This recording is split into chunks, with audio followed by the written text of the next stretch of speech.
अध्यात्म विज्ञान कोई धर्म या संप्रदाय नहीं है, ये स्पिरिचुअल साइंस है जो कुदरत के कानून पर आधारित है।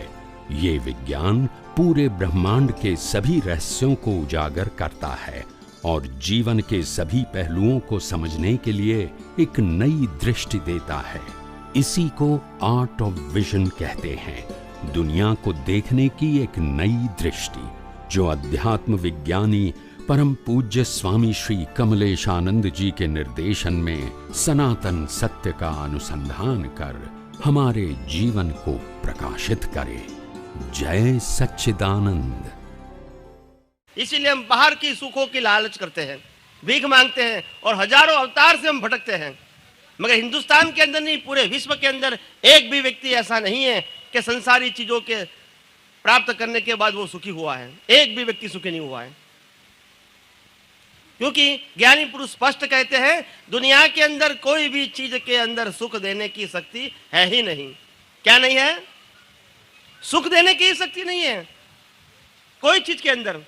न सत्ता में सुख है, न संपत्ति में सुख है, न साधन में सुख है, न संबंधों के अंदर सुख है। कोई जगह सुख है ही नहीं। ये तो हमारी कल्पना है, सिर्फ मान्यता है। क्या है? क्या है? मान्यता। वास्तव में है नहीं कोई जगह पे सुख। एक भी चीज के अंदर, एक भी संबंध के अंदर सुख देने की शक्ति नहीं है। बचपन से लेके आज तक हम कई चीजों के अंदर से सुख पाने का प्रयास कर रहे हैं। क्या कर रहे हैं? मगर आज तक हमने सुख पाया नहीं है। अगर हम अहमदाबाद शहर के अंदर 100 साल की उम्र की 100 व्यक्ति को अगर इकट्ठा करें, 100 साल की उम्र की 100 व्यक्तियों को इकट्ठा करें और हम एक ही प्रश्न करें कि क्या आप सब सुखी हैं, तो उत्तर क्या मिलेगा? क्या मिलेगा? अभी भी सुखी नहीं है, अभी भी सुख ढूंढ रहे हैं। तो हम इसको प्रश्न करेंगे, आपने 100 साल तक किन किन चीजों के अंदर सुख प्राप्त करने का प्रयास किया और असफल रहे, वो हमको बताओ आपका अनुभव। तब वो कहेगा हमने पैसे में से सुख प्राप्त करने का प्रयास किया, असफल रहे। सत्ता में से सुख प्राप्त करने का प्रयास किया, असफल रहे। संपत्ति में से सुख प्राप्त करने का प्रयास किया, असफल रहे।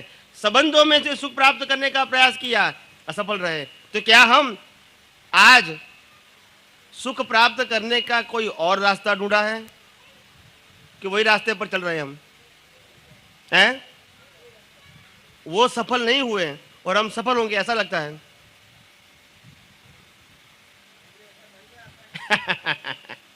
इसीलिए कहता हूं ये समझने की जरूरत है, वेयर वी आर, हम कहां खड़े हैं। हम सबको सुख चाहिए, वो बराबर बात है, मगर सुख कहां है वो तो पहले जानो।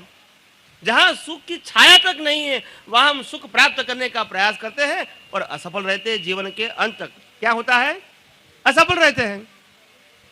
एक भी चीज के अंदर, दुनिया की एक भी चीज के अंदर क्या सुख देने की शक्ति है? लोग कहते हैं पैसा में है। मैं एग्जाम्पल ले लूं जो आम लोग जानते हैं जिसको कि सुख इसमें से मिलेगा। एग्जाम्पल दे दूं, चलो पैसे के अंदर सुख है, ऐसी लोगों की मान्यता है, बराबर है। अभी हम इसको प्रूव करना चाहते हैं कि क्या पैसे के अंदर सुख देने की शक्ति है या नहीं है। तब ज्ञानी पुरुष कहते हैं पैसा कमाने के लिए कष्ट करना पड़ता है, सही बात है। फिर पैसा कमाने के बाद अगर घर में सेविंग रखा है 10 लाख रुपया तो भी कष्ट होता है, बराबर है कि नहीं। फिर कहीं जगह इन्वेस्टमेंट करते हैं तो भी कष्ट होता है, जैसे इंडेक्स होता है ना अप एंड डाउन, ऐसे यहां भी अप एंड डाउन होता है कि नहीं। कहीं बिजनेस किया तो भी कष्ट होता है, प्रॉफिट मिलेगा कि नहीं। किसी को उधार दिया तो भी कष्ट होता है, वापस देगा कि नहीं। कभी कोई बैंक में रख दिया, कोऑपरेटिव बैंक में, तो भी तकलीफ होगी, कभी बंद होगा तो। यानी हर समय हमको कष्ट होता है। अगर लक्ष्मी का हमने उपयोग भी किया तो भी कष्ट होता है। एक व्यक्ति की आमदनी 15,000 रुपया पर मंथ है और वाइफ कहती है हमको नया सोफा लाना है, तो 15,000 की एक महीने की कमाई सोफा में चली गई। किसमें चली गई? तो एक महीना कितना मेहनत किया है वो तो मेहनत करने वाला ही जानेगा ना भाई। वाइफ ने कहा सोफा लाओ तो सोफा तो ला दिया, उनको पसंद नहीं आएगा मगर क्या करेगा, आप समझे ना। तो सुख नहीं होता है, एडजस्टमेंट है। क्या है? सुख नहीं है। क्या नहीं है, आप समझे। तब ज्ञानी पुरुष कहता है, एक पहला एंगल। अभी दूसरा एंगल, अगर लक्ष्मी में ही सुख है तो जिनके पास लक्ष्मी नहीं है ऐसे अकिंचन लोग हैं। कैसे? अकिंचन का मतलब होता है जन्म से मौत तक कभी लक्ष्मी को स्पर्श नहीं करता है और काइंड ऑफ मनी को भी स्पर्श नहीं करता है। ऐसे अकिंचन व्यक्ति जो साधु संत और सन्यासी है, ऐसे अकिंचन की बात करता हूं, जो पैसा रखता है उनकी बात नहीं करता हूं। ऐसे अकिंचन साधु संत और सन्यासी सुखी है कि दुखी है? कैसा है? सुखी है, सुखी है। सुखी है। तो उससे भी साबित होता है कि पैसे से सुख नहीं है। बराबर है। और तीसरा एंगल, अगर पैसे में सुख ऐसा लगता है तो एक व्यक्ति भगवान को प्रार्थना करता है कि हे भगवान, मेरे पास तो 1 लाख रुपया हो गया, अगर मेरे पास 5 लाख रुपया हो जाए तो मैं सुखी हो जाऊं। तो जिसके पास 5 लाख रुपया है वो सुखी है। वो कहता है हे भगवान, मेरे को 25 लाख हो जाए तो मैं सुखी हो जाऊं। तो जिसके पास आज 25 लाख है वो सुखी है। वो 25 लाख वाला कहता है भगवान, अगर मेरे को करोड़ हो जाए तो मैं सुखी हो जाऊं। मगर जिनके पास आज करोड़ है वो सुखी है। करोड़ वाला कहता है मेरे पास भगवान 5 करोड़ हो जाए तो सुखी हो जाऊं। तो जिसके पास 5 करोड़ है वो सुखी है। तो सुखी कौन है? वो तो बताओ पैसों से। आज भी वो तो भिखारी है ना। तब कहते हैं लक्ष्मी के अंदर सुख देने का स्वभाव नहीं है। क्या नहीं है? तब ज्ञानी पुरुष ये नहीं कहते हैं कि लक्ष्मी कोई काम की चीज नहीं है, ये नहीं कहते हैं। ज्ञानी पुरुष यही कहते हैं लक्ष्मी वो व्यवहार का विनिमय का साधन मात्र है। क्या बताया? व्यवहार का विनिमय का साधन मात्र है। विनिमय समझते हैं ना, एक्सचेंज। तो विनिमय का साधन है, ये सुख का साधन नहीं है। क्या नहीं है? इसीलिए गलत नहीं बताया। क्या नहीं बताया? लक्ष्मी को गलत नहीं बताया, मगर वो सुख का साधन नहीं है। आप समझे? फिर दूसरा एग्जाम्पल, हम अपने व्यवहार जीवन के अंदर ये समझते हैं कि चीजों से सुख मिलता है।